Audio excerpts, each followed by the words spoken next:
Alors, merci beaucoup pour votre invitation et puis c'est vraiment un plaisir pour moi de venir au Sénégal et à Dakar pour présenter nos recherches et nos réflexions sur le bilinguisme, surtout dans un continent tellement multilingue et qui donc va faire une transition, enfin une liaison avec ce que nous vivons en Europe et particulièrement à Paris, qui est vraiment une ville extrêmement multilingue, langue venant du monde entier.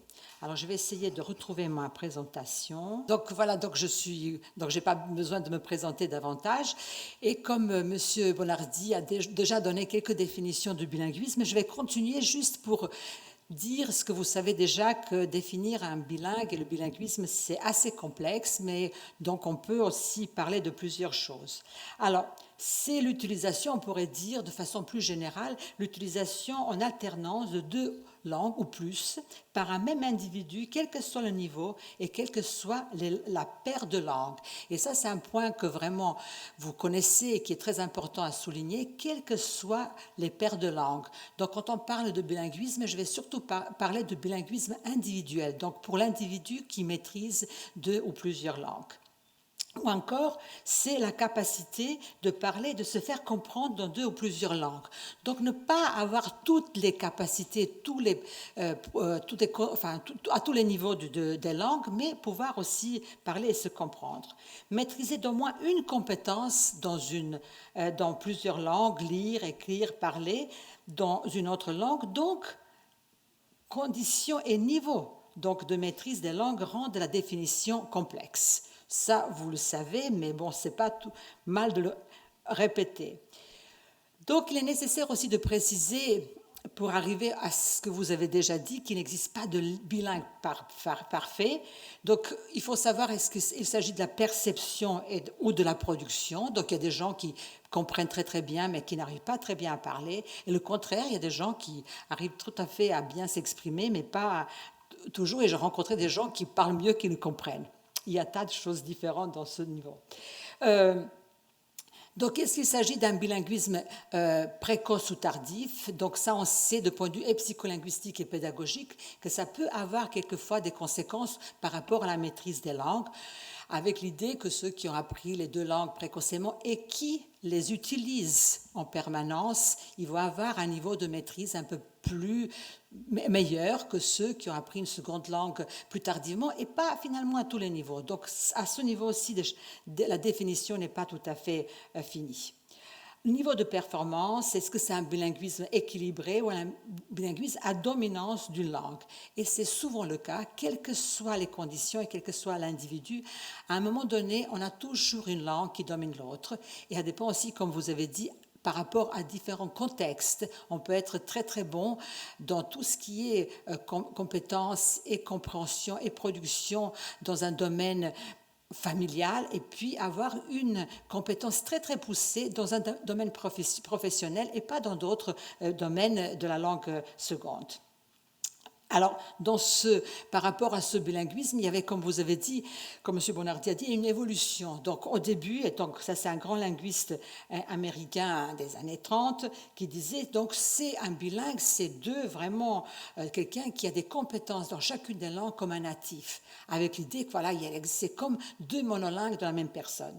Et puis, on a vraiment évolué dans ce domaine avec des études, avec les témoignages, avec les observations. Et selon François Grosjean, qui est un grand linguiste qui a beaucoup travaillé sur le bilinguisme chez l'adulte, il dit un bilingue n'est pas la somme de deux monolingues, c'est un locuteur qui est particulier, qui ne se comporte pas exactement comme un monolingue dans chacune de ses langues. Donc ça, c'est aussi une définition qui me semble plus juste par rapport aux différentes capacités des bilingues et qui sont, finalement, il n'y a pas deux bilingues qui sont identiques, même si, justement, dans nos études et puis aussi dans sur vos pratiques et pédagogiques et autres, on sait qu'il y a des généralités, qu'il y a quand même des universaux qui unissent les compétences des bilingues dans différentes situations. Et puis, pour rappeler ce qui est dit, il n'existe pas de bilingue parfait ou de vrai bilingue, bien que ce soit vraiment des mots qui sont, enfin des expressions qui sont utilisées dans le langage courant, surtout finalement de la part des monolingues qui ont quand même souvent des idées et des préjugés qui ne sont pas vraiment justifiés par rapport aux pratiques des bilingues. Et puis, de toute façon, ce qu'on sait, ce dont on a parlé un peu, il n'est pas possible d'avoir deux langues complètement séparées dans la même tête de locuteur, parce qu'il y a des langues se mélangent, interfèrent, se influencent mutuellement. Et donc, elle interfère à tous les niveaux. Et puis, un des niveaux, dont vous l'entendez sûrement aussi, parce que le français n'est pas ma langue maternelle, c'est l'histoire, c'est juste un exemple, l'histoire de l'accent. Mais ce n'est pas une question seulement naïve et qui est seulement au niveau de la prononciation et l'ajustement de la prononciation dans chacune des langues. Ça peut avoir aussi d'autres conséquences par rapport à l'appréciation et l'attitude des natifs vis-à-vis des étrangers ou de ceux qui parlent plusieurs langues. Alors, il est plus difficile donc d'avoir à tout moment, dans tout contexte, l'accent natif dans les deux langues. Ce n'est pas possible pour plusieurs raisons, pour les raisons aussi d'interférence, mais aussi pour des raisons aussi de l'acquisition et des automatismes que nous construisons dans la prononciation de chacune des langues. Et quand on connaît un tout petit peu la phonologie, même si on n'est pas spécialiste, on sait que notre langue peut donc faire des excursions qui ne sont pas toujours propices à chacune des langues. C'est aussi vrai chez les enfants que chez les adultes. Donc avoir un accent est plutôt la norme que l'exception chez les bilingues. Avoir un accent ne signifie pas d'être moins compétent, moins bilingue, si on peut dire, moins compétent dans chacune des langues. Donc on peut parler avec l'accent, mais c'est vrai que l'accent, c'est la première signe de bilinguisme et de la personne bilingue qui peut donc, comme je vous ai dit, et ça vous le savez, avoir des conséquences pas toujours positives pour le bilingue lorsqu'il est en contact avec les monolingues. Donc un jugement de valeur sur non seulement ses compétences dans la langue de communication, mais aussi par rapport à ses connaissances générales. Alors, aussi, il y a quelque chose dont parlait François Grosjean qui est, il me semble, important et que nous tous, nous vivons ça à tout moment dès qu'on connaît plusieurs langues, c'est le mode linguistique. Donc, ça concerne le degré d'activation des deux langues dans l'esprit d'un bilingue. Et on peut schématiser de cette façon. Donc, finalement, il y a toujours une langue de base, il y aurait une langue de base, mais pas pour tout le monde. Mais si on dit qu'il y a une langue de base, on peut être dans un mode qui est plus monolingue, mais voyez, il y a toujours l'idée que l'autre langue, elle est présente quelque part. Et même si je suis maintenant en mode français, par mon accent et par sûrement certaines expressions, il y a ma langue maternelle qui intervient alors que je parle et j'utilise le français et j'enseigne en français depuis plus de 40 ans. Donc, elle est présente quelque part et finalement, en fonction de la situation, elle va être plus ou moins impliquée et aussi pour des raisons aussi, comment dire, de communication, mais aussi de façon un peu inconsciente. Elle va intervenir au moment où on a peut-être plus d'émotions, où la langue maternelle va être présente. Donc, aussi, l'acquisition de deux langues, et on verra tout à l'heure avec mon collègue Thierry Nazy, repose sur des capacités cognitives sophistiquées permettant l'acquisition de plusieurs langues dès la naissance et l'apprentissage d'une nouvelle langue à tout âge. Et ça, c'est quelque chose que nous connaissons maintenant depuis une trentaine d'années, et la recherche dans ce domaine s'est beaucoup accélérée les dernières dizaines d'années pour montrer à quel point, finalement, l'être humain, il est tout à fait capable, avec ses capacités sophistiquées, d'acquérir au moins une langue. Donc, nous sommes tous prédisposés à acquérir du langage, mais il n'y a pas de limite. On ne peut pas dire qu'on peut acquérir 10 langues à la fois, mais 2-3 langues, ça va finalement de soi, et ça concerne, comme vous avez dit, la grande majorité des enfants et des adultes qui parlent quotidiennement plus d'une langue, et au moins 2 langues à la fois. Donc, acquérir deux langues n'est pas plus difficile qu'acquérir une seule langue, pardon. Cependant, c'est plus complexe, et ça, on sait, vous le savez aussi, c'est plus complexe parce qu'il y a plusieurs locuteurs, plusieurs langues qui sont dans l'environnement de l'apprenant. Et aussi ce qui est, et ça vous le savez, et puis on le sait encore davantage peut-être en Europe, en France, où c'est vraiment la langue nationale, le français qui est la langue dominante, comment maintenir les langues et assumer son bilinguisme, c'est quelque chose qui ne va pas de soi et qui justement va avoir des conséquences sur la transmission et le maintien des langues de famille dans l'éducation et chez les enfants. Donc, non seulement c'est plus complexe, on est tout à fait d'accord, mais pas plus compliqué, mais ça demande aussi, donc, aussi un soutien et une valorisation aussi bien de la part des parents qui souhaitent transmettre les langues que de la société, de l'école, qui doit soutenir ces efforts. En plus, et ça dont je vais parler, qui est un peu la thématique de mon intervention, être bilingue engendre des avantages aussi bien cognitifs, linguistiques, socioculturels, quelles que soient les langues et tout au long de la vie. Et ça, c'est quelque chose que vous connaissez, mais bon, en Europe, on est obligé de répéter que quelles que soient les langues, quelle que soit la paire de langues, pour l'individu qui les maîtrise, c'est toujours un avantage. On verra à tous ces niveaux rapidement. Mais il y a un problème majeur, enfin de taille, c'est que dans cette acquisition des langues et la maîtrise des langues, il existe une hiérarchie dans le bilinguisme. Certains bilinguismes sont stimulés et valorisés, et ça, vous le savez bien, c'est avec des langues internationales, au moins en Europe, mais je pense que dans d'autres parts du monde, ce n'est pas très différent. Donc c'est avec l'anglais, surtout avec l'anglais, avec l'allemand, avec l'espagnol, et récemment avec le mandarin. En France, on commence à vraiment valoriser cette langue et considérer que c'est vraiment très positif d'avoir, en plus de l'anglais, encore le mandarin, ce qui n'était pas du tout le cas il y a 30-40 ans. Donc c'est un bilinguisme de prestige. Et on dit ces mots-là, on le signale de cette façon-là. D'autres bilinguismes sont dévalorisés avec des langues dites mineures. Donc mineures, et c'est même pas par rapport au nombre de locuteurs, mais c'est par rapport à une hiérarchie qui est politico-économique finalement. Avec l'arabe, qui est une grande langue, le turc, les langues africaines, les langues slaves, les langues asiatiques, etc. Donc ce n'est pas toujours des langues mineures dans le sens par rapport au nombre de locuteurs qui les utilisent. Et donc c'est considéré comme un bilinguisme de second degré et aussi inutile.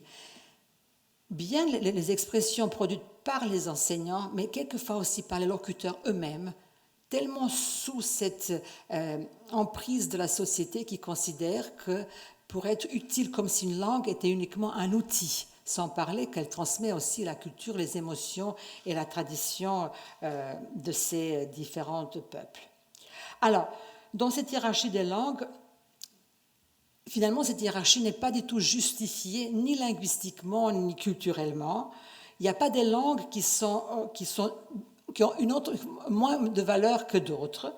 Et cette idéologie sur la valeur assignée aux langues conduit souvent à la grande inégalité et l'injustice, aussi bien sociale que scolaire, dans l'attitude des locuteurs de langue dominante vis-à-vis des bilingues et locuteurs de langue mineure.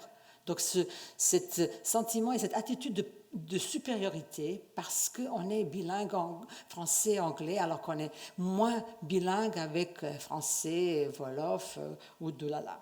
Je me suis trompée.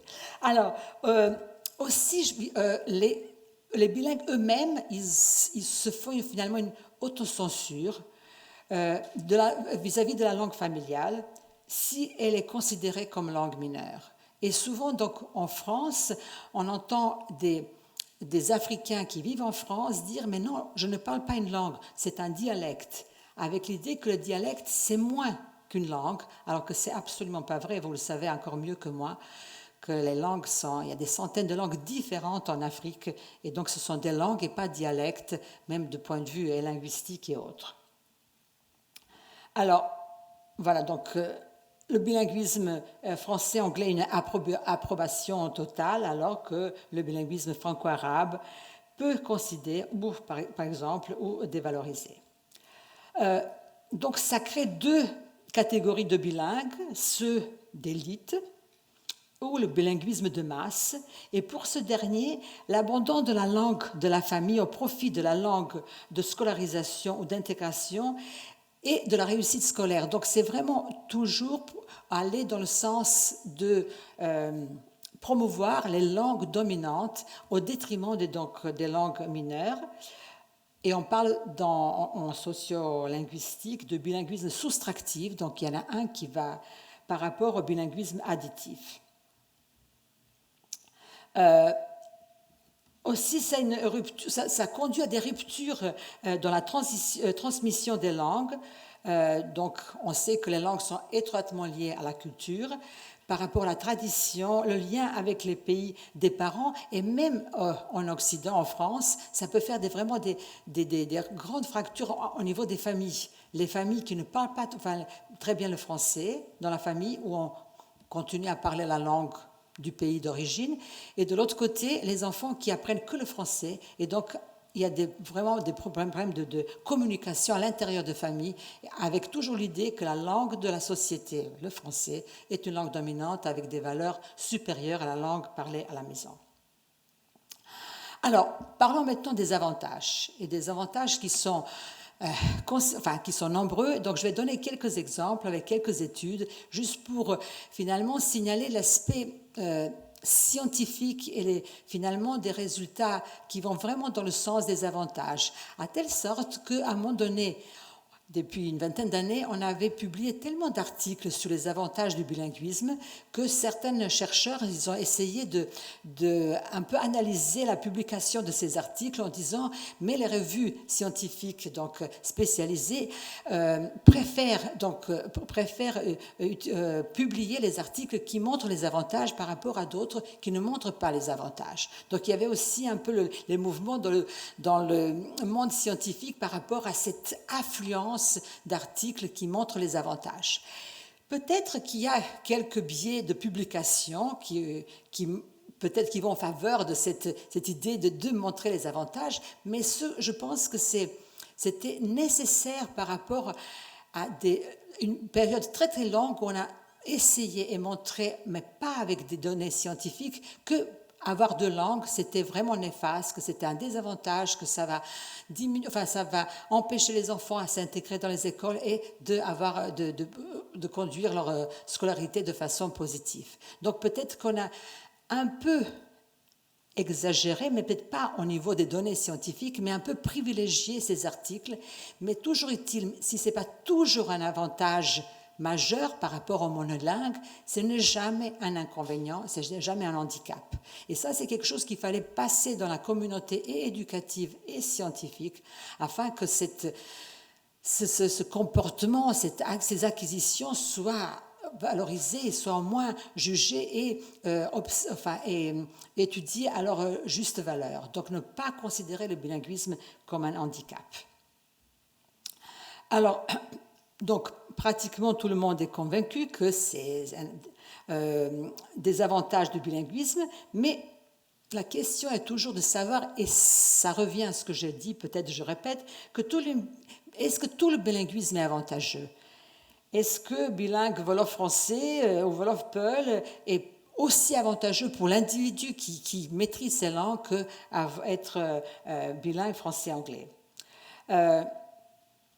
Et ça aussi, comme les parents, ils sont toujours soucieux, et à raison, du développement scolaire et linguistique de leurs enfants, c'est aussi la question de savoir, est-ce que c'est un avantage cognitif? Est-ce que justement, ça ne va pas retarder l'acquisition du langage? Est-ce que ça ne va pas retarder son intégration à l'école si la langue de la maison n'est pas celle de l'école? Donc les avis sont partagés, alors que la grande majorité des études scientifiques montrent les avantages. Donc ça, c'est quelque chose qui est établi, même si, comme je vous ai dit, il y en a certains qui disent qu'on privilégie ces articles, mais c'est quand même, il n'y a aucun qui est contesté au niveau scientifique. Donc je vais rapidement, donc juste vous donner quelques exemples des avantages au niveau cognitif, linguistique, socioculturel et scolaire. Alors, les avantages cognitifs, donc on rentre un peu dans l'aspect un peu plus détaillé de nos capacités cognitives. Alors, juste un petit rappel, nous avons des fonctions exécutives, donc ce sont les fonctions de notre système mental et cérébral qui nous permettent de planifier les actions, d'organiser aussi les actions qui vont suivre, d'avoir une attention sélective, de concentrer notre attention à des stimulations qui sont pertinentes pour le moment et aussi d'inhiber d'autres qui ne sont pas pertinentes. Par exemple, maintenant, on va voir aussi donc, le bilingue, qu'est-ce qu'il va faire? Donc, il va planifier aussi dans quelle langue il va parler, selon la situation, et ça se fait tout à fait automatiquement. Il va aussi peut-être mobiliser une attention sélective pour justement, par exemple, au moment où je vous parle en français, mon attention, elle est focalisée sur le français, alors que ma langue maternelle, qui est le serbo-croate, est présente quelque part, que je vais donc inhiber pour ne pas justement permettre que certains mots ou expressions, ou même la mélodie de ma langue maternelle interfèrent. Et on sait aussi que, bon, ça c'est juste un détail, que cette fonctions exécutives sont plutôt traitées par cette partie frontale de notre cerveau. Alors, donc on sait dans beaucoup de tâches de ce type-là, les bilingues sont meilleurs que les monolingues. Et donc ça s'observe tout au long de la vie. Donc juste un exemple avec les enfants tout jeunes. Donc ça c'est une tâche que je vais juste vous expliquer rapidement, que vous connaissez sûrement. Donc avant un certain âge, un enfant n'est pas capable de vraiment passer d'une action à l'autre de façon rapide et facile. Donc, il n'est pas capable de s'orienter s'il était dans une activité à un niveau, de passer tout de suite à l'autre niveau. Et ça, c'est l'image que je montre, ça c'est une tâche très classique en psychologie. Si on met un petit nourrisson, là il est sur les genoux d'un parent, devant deux boîtes, et devant lui, on met une poupée dans une boîte. On couvre avec un petit tissu, un mouchoir, et puis on lui demande « trouve la poupée ». Donc, il a vu, il va soulever le mouchoir d'un côté. Et puis, on va répéter ça plusieurs fois. Devant lui, on va changer la place de la poupée, on va mettre dans l'autre boîte. Devant lui, on couvre de nouveau, et pendant plusieurs essais, il va encore aller chercher là où la poupée ne l'était pas. Et là, on voit sur cette image, je ne sais pas si vous voyez bien, que l'enfant, il ouvre d'un côté où il n'y a pas la poupée, mais il regarde quand même de l'autre côté. Donc, il est déjà dans la phase où il va commencer à comprendre qu'on a changé. Mais il ne peut pas s'empêcher de persévérer dans ses actions précédentes. Alors, qu'est-ce qui fait l'enfant bilingue? On a essayé de voir, est-ce que du fait que les enfants bilingues sont toujours, même les nourrissons, sont dans une situation où ils changent de langue, il faut qu'ils fassent attention toujours à chaque locuteur de l'environnement qui parle quelle langue. Donc, ils sont tout le temps en train de changer donc de l'attention par rapport à la langue de locuteur. Donc, je ne vais pas rentrer dans les grands détails, mais une expérience de ce type-là, on montre donc sur un écran, on présente quelques sons. Et puis, à un moment donné, on montre d'un côté de l'écran un jouet qui s'anime. Et puis on répète ça plusieurs fois et on regarde est-ce que l'enfant peut rediriger rapidement le regard vers cette poupée qui s'anime. On fait ça plusieurs fois et on voit que rapidement les enfants, après quelques essais, ils arrivent à diriger leur regard. Et puis on change de côté, comme c'est montré ici, on change le côté où va apparaître le jouet, l'animé. Et c'est là où finalement les différences vont apparaître. Si les enfants monolingues et bilingues peuvent apprendre dans cette première phase à diriger le regard vers le poupée qui s'anime, quand on change de côté, les bilingues arrivent plus rapidement à changer de regard, alors que les monolingues, il leur faut beaucoup plus d'essais. Et donc l'idée c'était, donc ça c'est les enfants de 7-8 mois, donc vraiment qui n'ont pas d'expérience de production, mais qui sont déjà dans un milieu bilingue, ils arrivent vraiment à mieux diriger leur attention, donc ils s'adaptent un peu plus facilement. Et on suppose c'est parce qu'ils sont dans cette situation, ils changent en permanence de langue. Alors, une étude beaucoup plus récente donc, qui montre exactement la même chose, mais avec un dispositif un peu différent. Et cette fois-ci, pareil, les enfants entre 7 et 10 mois, qui finalement, ils vont regarder cette image. Et donc ça, c'était un visage qui n'était pas couvert dans l'expérience. Et finalement, on sait que les enfants sont plus attirés dans un dispositif de ce type au visage humain. Et ils restent plus longtemps, leur regard reste fixé sur ce visage par rapport à d'autres objets. Et les enfants donc bilingues, voilà, ils font mieux pour rediriger leur regard et rester plus longtemps, donc ils sont plus rapides et restent plus longtemps sur un visage. Donc même, et puis il y a d'autres études aussi qui montrent que les enfants, les nourrissons bilingues sont attirés non seulement pour écouter les sons, les différents parlers, mais aussi par les expressions du visage qui finalement aussi changent et se modifient un tout petit peu par rapport aux langues qu'on parle. Alors cet avantage de pouvoir passer d'une action à l'autre et de rediriger son attention, elle est présente aussi chez les enfants de 6 ans. Donc comme je vous ai dit, c'est chez les nourrissons, chez les enfants, puis on verra aussi même chez les adultes et chez les seniors les avantages du bilinguisme. Donc ici, on a étudié plusieurs groupes d'enfants, des enfants bilingues, des enfants qui étaient en immersion dans les écoles d'immersion où il y a 2 langues qui sont donc enseignées. Et le groupe contrôle, ça c'est les enfants monolingues. Et c'est une tâche de ce type-là. Donc l'enfant doit ranger des cartes, classer les cartes selon soit la forme, soit la couleur. Et donc quand on change de cette situation, il classe au niveau de la couleur. Et ici, par rapport au sujet, il faut qu'il passe d'une situation à l'autre. Et ce qu'on voit que finalement, les bilingues ont toujours des meilleurs résultats que les contrôles, mais ils ont aussi les meilleurs résultats que les enfants qui sont en immersion. Et c'est aussi dans cette tâche, et aussi dans une autre tâche, où il faut qu'ils répondent à une question, mais il faut qu'ils retardent un peu leur réponse. Donc, il faut qu'ils se contrôlent. Donc, on teste toujours ces capacités de rediriger l'attention et de se contrôler. Alors, durant toute la vie, et voilà un exemple que vous connaissez sûrement, c'est une tâche très connue en psychologie qui s'appelle effet Stroop, où vous devez donner où le sujet doit donner la couleur de l'encre avec laquelle le mot soit écrit. Alors ici, c'est facile. Vert, rouge,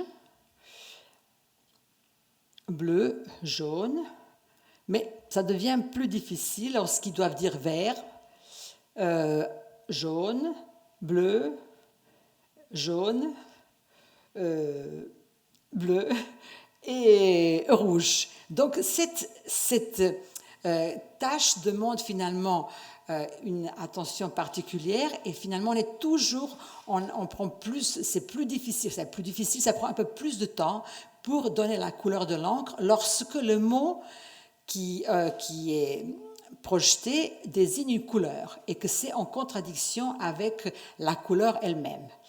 Et donc ça, c'est un test qui existe depuis les années 35 du siècle dernier, mais qui est beaucoup utilisé en psychologie pour justement montrer est-ce qu'on peut inhiber quelque chose, un processus mental qui va jusqu'au sens d'un mot, alors qu'on ne nous demande pas de reconnaître le mot lui-même, son sens, mais la couleur dans laquelle il est écrit.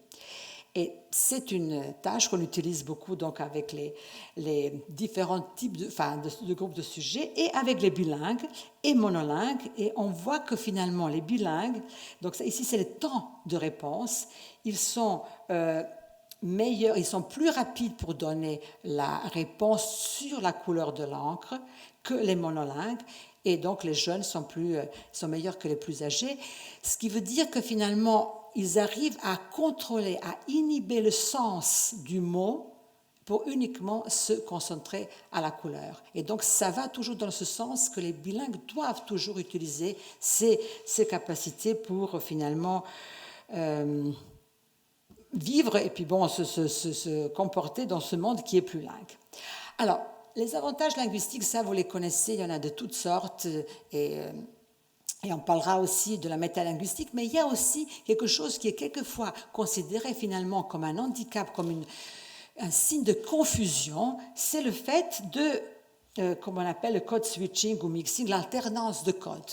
Et ça, vous le savez, je pense que vous utilisez aussi en tant que bilingue ou multilingue.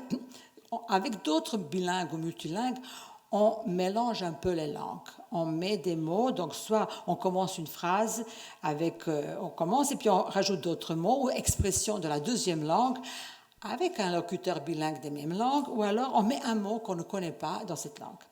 Et donc, j'ai donné quelques exemples chez les enfants et qui sont assez fréquents et qui finalement les enseignants en France sont assez perturbés et ils conseillent, c'est le moment où ils se permettent de conseiller aux parents de ne pas parler leur langue à la maison parce que l'enfant confond les langues. Alors on sait maintenant, et depuis il y a plusieurs études qui le montrent, que c'est jamais un signe de confusion des langues. C'est pas un mélange que l'enfant va garder ou que l'adulte va utiliser en permanence. Pour les enfants, c'est un stade où justement ils n'ont pas. Pourquoi ils font ça? Parce qu'il n'y a pas de mots et d'expressions adéquats dans une langue, et que ça, vous le savez très bien, quelquefois, il y a exactement la bonne expression de l'autre langue. Et avec le français, qui est une langue où il faut utiliser beaucoup de mots pour dire certaines choses de temps en temps, par rapport à l'anglais, il y a plus de mots qu'on utilise pour s'exprimer. C'est quelquefois plus adéquat, plus approprié. Et donc, on utilise, et donc c'est finalement une possibilité, une richesse de pouvoir utiliser plusieurs langues.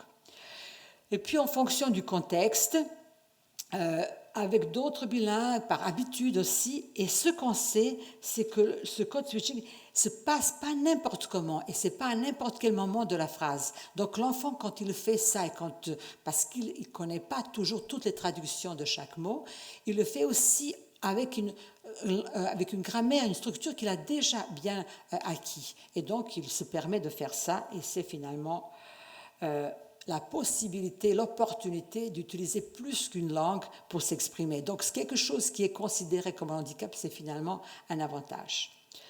Et puis, il y a d'autres avantages linguistiques. Avoir deux langues, ça permet aussi de développer les capacités métalinguistiques plus précocement chez les enfants bilingues que chez les monolingues. Ça veut dire la possibilité de réfléchir sur le langage, de réfléchir aussi sur les langues, qui parle quelle langue, et aussi comment s'exprimer dans chacune des langues, sachant que les enfants sont aussi pour eux, l'acquisition des langues, c'est aussi un fait ludique, c'est aussi une possibilité de jouer un peu avec ce qu'ils connaissent. Et ça, vous le savez encore mieux ici que peut-être qu'ailleurs, comme moi en France, qu'apprendre deux langues, acquérir deux langues, ça permet d'accueillir d'autres langues, et beaucoup plus facilement que pour un monolingue. Alors, les avantages sociaux, culturels, accès aux deux cultures, deux visions du monde, plus de tolérance, d'intérêt et de curiosité pour des cultures différentes, ça c'est quelque chose qui est une évidence pour les locuteurs de plusieurs langues et qui devrait être communiqué et qui montrent dans leur comportement avec les autres ce que les monolingues n'arrivent pas toujours à exprimer. Et donc, des avantages scolaires. Ça, vous le savez dans vos pratiques, mais je vais juste rapidement vous donner les résultats d'une étude qui a été faite au Canada il y a déjà une dizaine d'années sur la réussite des enfants d'immigrés dans le système scolaire primaire et puis les enfants qui étaient suivis de l'âge de 5 ans jusqu'à peu près 13 ans régulièrement dans différentes écoles, et je vais faire très rapidement juste pour vous donner à quel point les préjugés sur les difficultés de scolarisation des enfants des immigrés, ce que nous avons en Europe, et finalement ce sont des préjugés qui n'ont pas de fondement réel si l'école et si, avec les parents, s'engagent dans une pédagogie et une éducation qui est plurilingue et multilingue, quelle que soit les langues d'origine. Et vous allez voir les langues dans cette étude.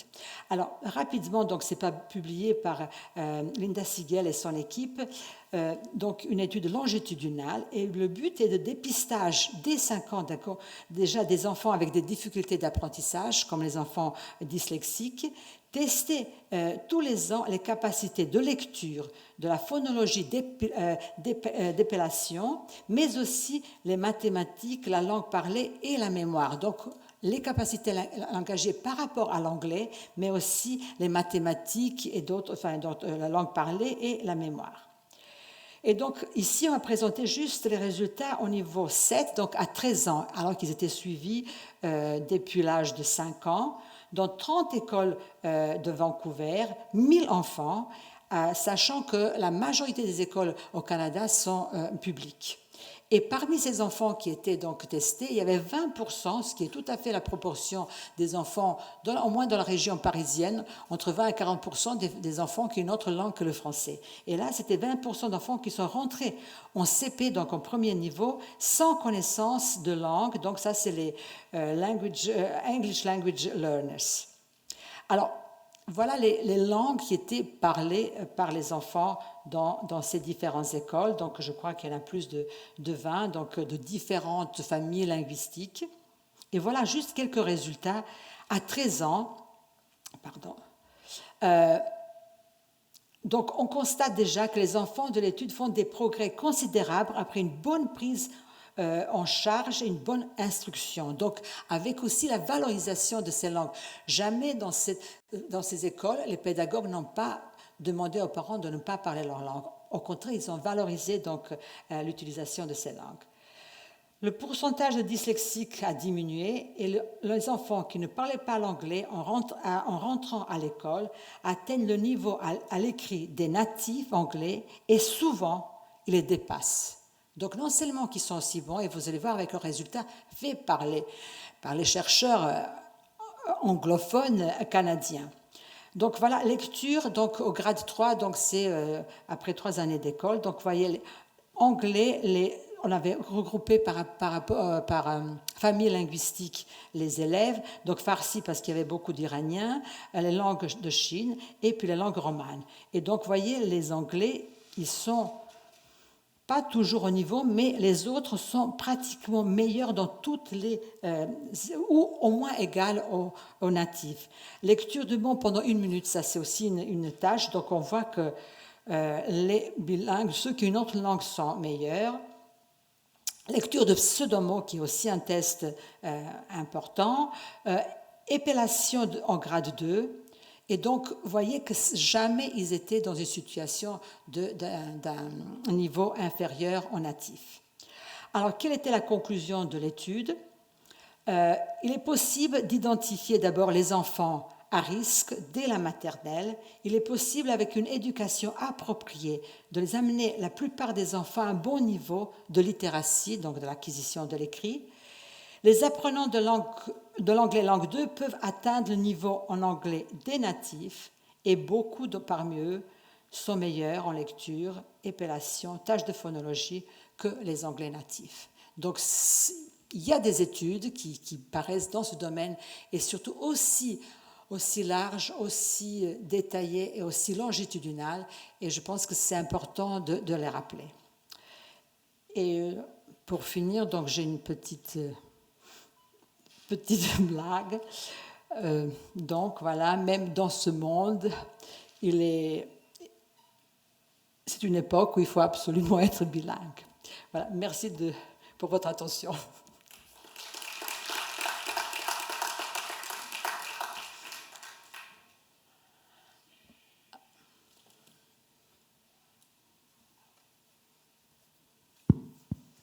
Merci beaucoup, Madame Bigel-Jacques-Pagé. C'était passionnant. Alors, la parole est au public. Si vous avez des questions, c'était absolument passionnant. Beaucoup d'informations sur un sujet complexe. Donc, si vous souhaitez poser des questions, n'hésitez pas.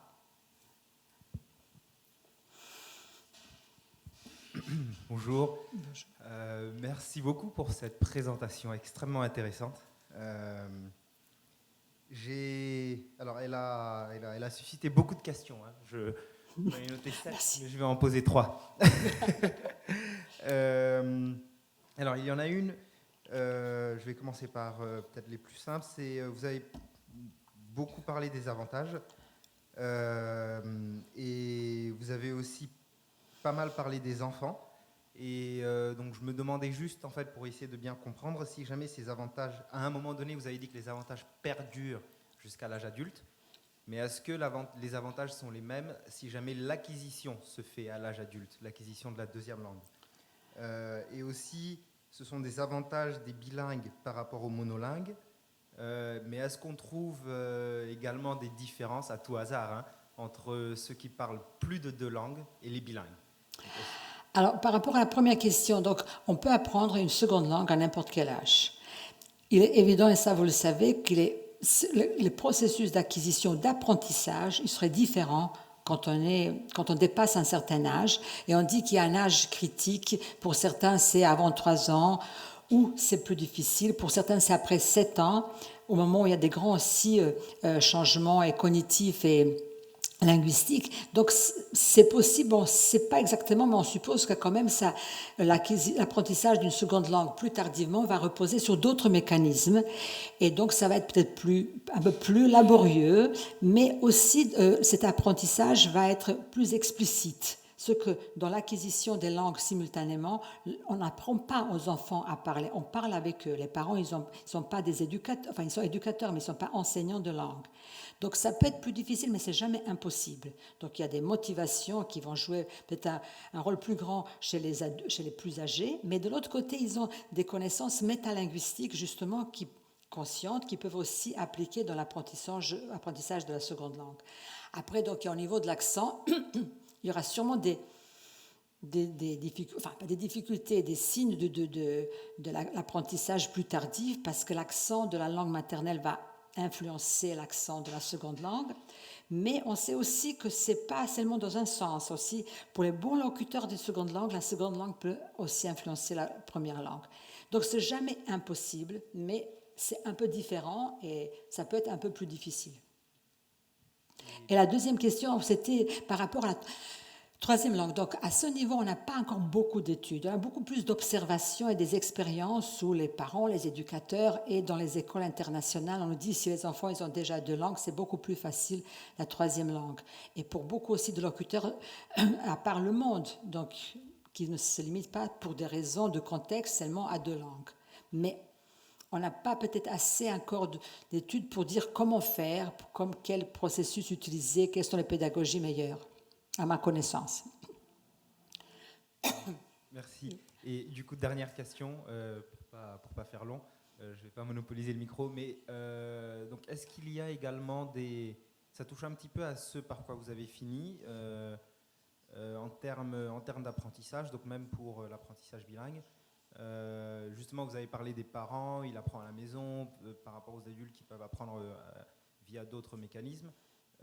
Est-ce que, en termes d'apprentissage, on se rend compte de méthodes qui sont meilleures entre l'immersion, on va dire, et l'apprentissage d'une langue via une autre langue, c'est-à-dire que...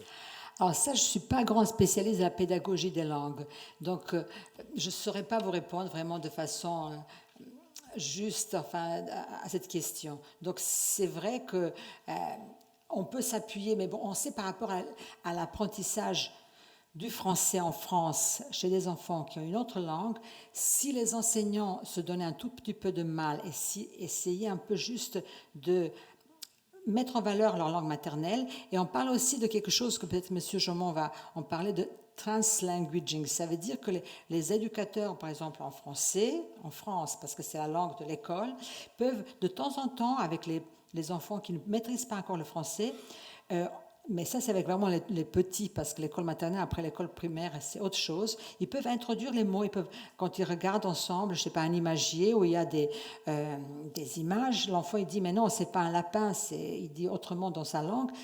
L'enseignant reprend aussi en français parce qu'il comprend, parce que le contexte est tellement simple qu'il peut aussi, donc de cette façon, et utiliser le mot de l'enfant, mais le dire aussi en français, et ça ne pose aucun problème, et même les enfants qui ne parlent pas la langue de cet enfant peuvent profiter pour apprendre, et puis aussi se rendre compte que l'autre parle autrement, et que c'est aussi un avantage de savoir dans quel contexte on vit, avec quelle personne, et comment il voit et se présente le monde.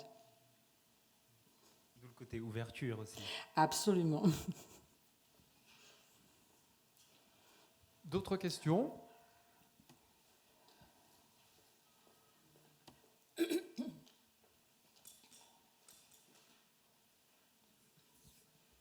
Oui, bonjour.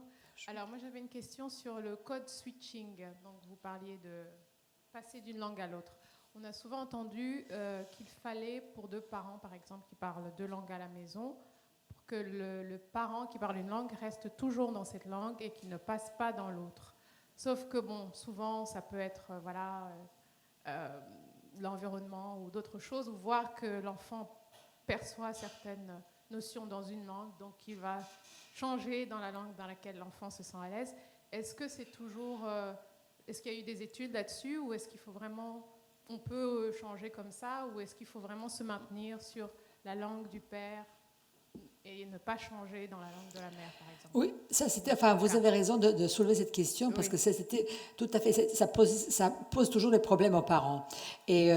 Et à un moment donné, on disait un parent, une langue. Et certains vraiment maintenaient cette règle de façon trop stricte, de telle sorte que les parents ne voulaient pas répondre à l'enfant lorsqu'il ne parlait pas dans sa langue. Ce qui finalement avait des conséquences pas toujours positives dans tout ce qui est communication. Donc il ne faut pas rompre la communication avec l'enfant parce qu'il ne s'exprime pas dans la langue dans laquelle on veut. Donc c'est vrai que pour les parents, et souvent dans les familles, finalement, ils passent d'une langue à l'autre, et ce n'est pas très grave. Il ne faut pas que ça soit systématique, et peut-être il faut aussi voir un peu comment l'enfant se situe et comment il se comporte par rapport à cette situation. Si on voit que vraiment il devient mutique, parce que je n'ai pas parlé aussi des situations où l'enfant peut refuser de parler dans une des langues, que ce soit la langue de l'école ou la langue de la famille.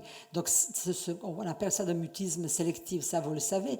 Donc il faut aussi voir comment l'enfant se situe dans ce contexte. Et si on voit que pour lui c'est vraiment quelque chose qui le perturbe beaucoup, parce que les parents font très souvent ça, à ce moment-là, il faut trouver des moments où chaque parent parle dans sa langue et lui donner la possibilité de s'exprimer dans la langue de ce parent-là, mais aussi peut-être avec les possibilités d'utiliser des mots ou des expressions de l'autre langue. Donc on peut toujours reprendre l'enfant, mais ne pas être dans la situation de ne pas lui répondre du tout. Ni le corriger, par exemple. Alors ça aussi, il y a tas de... Oui, ça, oui. Ça, je pense, corriger, c'est pas une bonne façon. Il vaut mieux reprendre la bonne façon, parce qu'on n'oublie pas, il faut pas oublier que les enfants monolingues ne sont pas locuteurs parfaits à 2-3 ans, d'accord, qui développent aussi leur langage jusqu'à la puberté pratiquement, et qui font des erreurs. Et on est souvent beaucoup plus strict et beaucoup plus sévère vis-à-vis des erreurs des enfants bilingues dans chacune des langues, que par rapport aux erreurs d'enfants monolingues. Monolingues, on les corrige, enfin, on les reprend, on fait, mais ils font aussi des erreurs. Et en plus, l'évolution du langage chez l'enfant monolingue n'est pas linéaire non plus. Et bien, chez le bilingue non plus. Il y a des moments de stagnation, et puis il y a une langue qui va dominer l'autre, où il va faire plus de progrès que dans l'autre. Donc, il est construit en parallèle, mais pas en fonction de la situation, du cadre scolaire, etc. Ça ne va pas se passer exactement. Il va franchir les mêmes pas, mais pas forcément avec le même niveau. Et que c'est jamais définitif. Après, dans un autre contexte, il va plus développer la langue qui était moins utilisée, puis l'autre va un peu être un peu en sourdine, et puis après, ça va s'équilibrer. Donc, comme chez nous, comme chez les adultes, il suffit de changer de pays, puis il y a une langue qui va commencer à dominer. Ou alors un domaine de compétences où il y a une langue qui va dominer par rapport à l'autre. D'autres questions? Madame, j'arrive.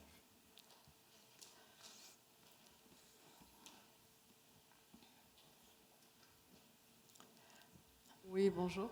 Alors, toujours pour rejoindre ce que ma collègue disait tout à l'heure, moi, j'ai une question pour vous. Je me trouve dans une situation où on parle français à la maison, un peu anglais des fois. Et mon mari est du Niger, donc il parle le german. Et j'exige un peu aux domestiques à la maison à parler le Wolof à mes enfants pour qu'ils puissent comprendre le Wolof parce que je suis sénégalaise. Et donc, j'ai l'impression, quand on leur parle Wolof, ils ont un petit sourire aux lèvres, genre, ok, on comprend. Leur père parle german des fois au téléphone, essaie de leur parler german. À l'école, c'est l'anglais et le français. Je me demande si des fois, ils ne sont pas juste un peu trop perdus autour de ces 4 langues. Je demande juste un conseil, je ne sais pas trop ce qu'il faudrait faire à ce niveau-là. Alors, est-ce que vous connaissez Wolof? Est-ce que vous parlez Wolof? Je parle Wolof, j'ai grandi à Dakar. Je parle Wolof, mais je ne parlais pas Wolof à la maison. J'ai commencé à parler Wolof aux États-Unis avec des amis, parce que malheureusement, culturellement, je ne me retrouvais pas très à l'aise dans des situations où tout le monde parlait Wolof et je ne comprenais pas, où je parlais avec un accent. Parce que mes parents, ma mère est malienne, mon père est du sud du Sénégal, donc ils ne parlent pas Wolof forcément à la maison, c'est le français. Donc, voilà, c'est compliqué, c'est complexe. C'est complexe. Et comme vous dites, voilà, vos enfants, quand vous leur parlez en Wolof, mais ils sourient, donc ils ne souffrent pas. On ne peut pas dire qu'ils ne souffrent pas de la présence. Alors après, c'est aussi quel poids vous mettez pour chacune des langues. Est-ce que vous avez envie de continuer avec un peu en Wolof? Est-ce que vous avez aussi les supports, un peu de livres ou de quelque chose qui pourrait ou de chansons ou qui vont un peu. Et puis il y a l'entourage quand même, les camarades, même s'ils sont dans une école française, il y a quand même des camarades qui parlent Wolof. Oui, j'ai remarqué justement, depuis que mon fils est à LCB, il a tendance à dire des petits mots en Wolof, des fois en rentrant à la maison, à ma grande surprise d'ailleurs. Je sens qu'il a envie vraiment de s'approprier la langue de son pays, parce que bon... Il faut les encourager dans toutes leurs envies. Mais après, c'est vrai qu'il faut un peu quand même voir, on conseille ça aux parents en France. Donc ici, la situation est un peu différente, mais c'est aussi penser que l'enfant, quand il acquiert ou apprend une langue, il faut qu'il trouve du sens. Pourquoi? Là, il a la famille qui est quand même... Il y a la présence du Wolof, il y a des domestiques, et puis il y a des camarades. Donc ça a du sens pour lui d'apprendre. Et donc après, il le laisse la liberté. Franchement, il faut... Moi, je pense dans ce domaine, parce que c'est tellement naturel pour la majorité des gens, c'est plutôt les contraintes sociales, pédagogiques qui font qu'on va se poser des questions graves. Alors que tout ça, ça peut changer. Peut-être qu'il va devenir le professeur de Wolof un jour, ou qu'il va être, je sais pas, animateur de radio Wolof, ou alors pas du tout. Et que peut-être cette langue va disparaître ou pas. Donc c'est aussi qu'est-ce qu'on investit, comment on voudrait, en tant que parent, éducateur, continuer la transmission de cette langue. Donc le maintien des langues différentes, ça c'est le grand souci, le grand problème. Et on sait en Occident que deuxième génération, elle maintient encore la langue, troisième, beaucoup moins. Donc il y a toujours ce danger des langues qui disparaissent et puis le monopole des langues, des grandes langues, alors qu'il n'y a pas de raison, c'est quand même un patrimoine de l'humanité tellement précieux que c'est dommage qu'on ne le maintient pas, on le perd. Merci. En tout cas, moi, j'ai étudié en français et puis en anglais. Et pendant mes études supérieures, j'ai fait Advanced Spanish parce que j'avais déjà des bases d'espagnol à l'école ici au Marist. Donc, c'est sûr qu'en étant bilingue, c'est toujours un avantage de pouvoir étudier une troisième langue qu'on utilise aujourd'hui dans notre travail. Merci. Une dernière question. Madame, j'arrive.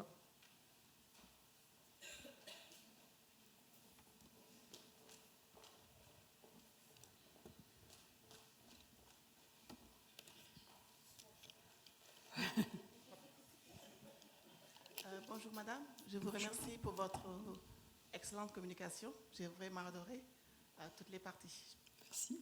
Donc moi j'ai je ne sais pas si c'est une question ou pas, mais je voulais juste exposer une situation. Donc je suis ici en tant que linguiste, je suis enseignante au département d'anglais et je suis aussi parent d'un enfant autiste et scolarisé à l'école actuelle bilingue. Donc ici les spécialistes au Sénégal et dans beaucoup de parties du monde vous disent qu'il faut que l'enfant il faut utiliser une seule langue avec un enfant qui a des problèmes de communication. Et enfin, je ne suis pas d'accord. Et je suis confortée par le fait que beaucoup d'études récemment vous disent que, en fait, c'est un avantage pour les enfants qui ont des problèmes de communication, parce que un retard de communication fait partie des caractéristiques de l'autisme. Donc, les enfants autistes ont toujours des problèmes à ce niveau. Donc, si ici, dans un contexte multilingue au Sénégal, on dit à un enfant, OK, il faut que l'enfant utilise une seule langue. Moi, je trouve que c'est un problème majeur parce qu'on est au Sénégal, je ne peux pas dire à mon fils qui est né aux États-Unis et qui a commencé à parler l'anglais, et enfin, je lui parlais Wolof aux États-Unis, donc, mais pas beaucoup le français. Je ne peux pas lui dire maintenant, OK, on arrête le Wolof, on arrête l'anglais et on se concentre sur le français. Et là, je trouve que ce n'est pas juste pour mon enfant. Et ce n'est pas facile parce que les spécialistes vous disent, OK, le problème, c'est que vous lui parlez beaucoup de langues. C'est ton problème. Et je suis avec beaucoup de mamans, d'enfants autistes, nous avons un petit groupe, et ils ont tous les mêmes problèmes. Donc, ils disent tous, OK, on parle une seule langue parce qu'on nous dit ça. On nous dit de le faire. Mais le problème, c'est que dans ce contexte, mon fils va aller chez les parents, avec les domestiques, tout, on parle Wolof. Donc, on va dans le domaine scolaire, c'est le français. Télévision, radio, partout. Et là, c'est compliqué. Et je ne veux pas lui dire de ne plus parler anglais parce qu'il parle anglais depuis qu'il est né. Donc là, c'est vraiment un problème majeur pour nous, parents d'enfants autistes. Et je ne sais pas, j'aurais aimé que des professionnels soient ici pour vous écouter. Et les recherches ont montré que qu'en fait, c'est très avantageux. Et c'est vraiment dommage que les spécialistes pensent. Alors, d'abord, les spécialistes, à mon avis, ils ne connaissent pas le problème de l'autisme et le bilinguisme, parce qu'il y a très peu d'études. Je sais qu'il y en a quelques-unes, mais je ne suis pas la grande spécialiste, mais je pourrais vous envoyer, via M. Bonardi, des articles récents. Il y en a peu qui vont tout à fait dans le sens qu'il ne faut pas arrêter de parler plusieurs langues, et ça n'a rien à voir, et c'est pas ça qui va ni aider ni empêcher les autistes de progresser, et comme vous dites, ça va justement empêcher de communiquer avec peut-être des choses où ils ont plus d'affinité, des langues où ils ont plus d'affinité. On connaît pas très bien encore le problème d'autisme et de communication dans tous ces aspects, mais supprimer une langue qui effectivement il a un sens pour lui, c'est sûrement pas bon. Donc les spécialistes, entre guillemets, franchement, et même, vous savez, c'est pas seulement ici, c'est en France aussi, des pédiatres, même pour les enfants qui sont bilingues, mais qui peuvent avoir quelques petits délais dans l'acquisition du langage, conseille aux parents de ne pas parler la langue maternelle.